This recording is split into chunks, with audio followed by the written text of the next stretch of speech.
Supreme court में 7 नवंबर 2022 का दिन बेहद अहम रहा।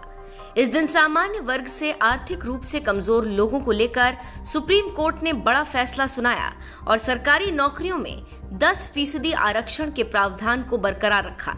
बता दें कि 5 जजों की बेंच में से 3 जजों ने संविधान के 103वें संशोधन अधिनियम 2019 को सही माना है। मोदी सरकार ने संविधान में संशोधन कर सामान्य वर्ग के आर्थिक रूप से कमजोर लोगों को सरकारी नौकरियों में लिए 10% आरक्षण का प्रावधान किया था, जिसके बाद इसे चुनौती दी गई थी, लेकिन अब कोर्ट ने भी इसे सही ठहरा दिया है। इस मामले की सुनवाई 5 सदस्यीय संविधान पीठ ने 6.5 दिन तक की।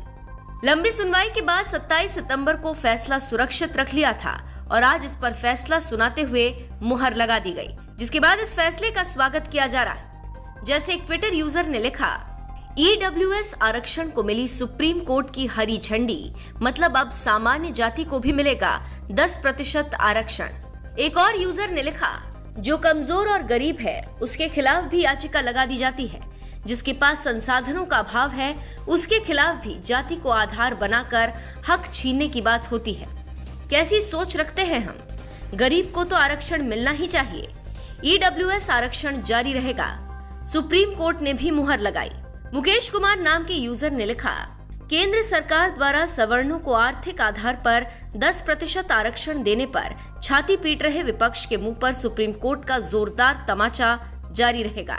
5 में से 3 जजों ने केंद्र सरकार के फैसले को बिल्कुल सही ठहराया। मयंक शुक्ला नाम के यूजर लिखते हैं, गरीब को भी कोर्ट के चक्कर लगवाए जाते हैं, उसके आरक्षण पर सवाल उठे। आज माननीय सुप्रीम कोर्ट ने गरीब सवर्ण आरक्षण को सही ठहराया।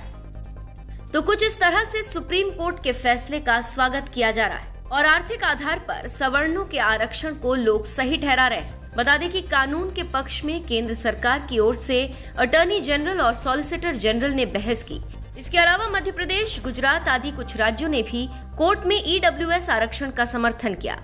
केंद्र ने कानून का बचाव करते हुए दलील दी थी कि EWS आरक्षण नए प्रकार का एक अलग श्रेणी का आरक्षण है। इससे SC, ST और OBC के आरक्षण पर कोई असर नहीं पड़ता, क्योंकि सभी केंद्रीय शिक्षण संस्थानों को इसके लिए 25% सीटें बढ़ाने के लिए कहा गया है। फिलहाल सुप्रीम कोर्ट के इस फैसले पर आपका क्या कहना है? कमेंट करके जरूर बताएं।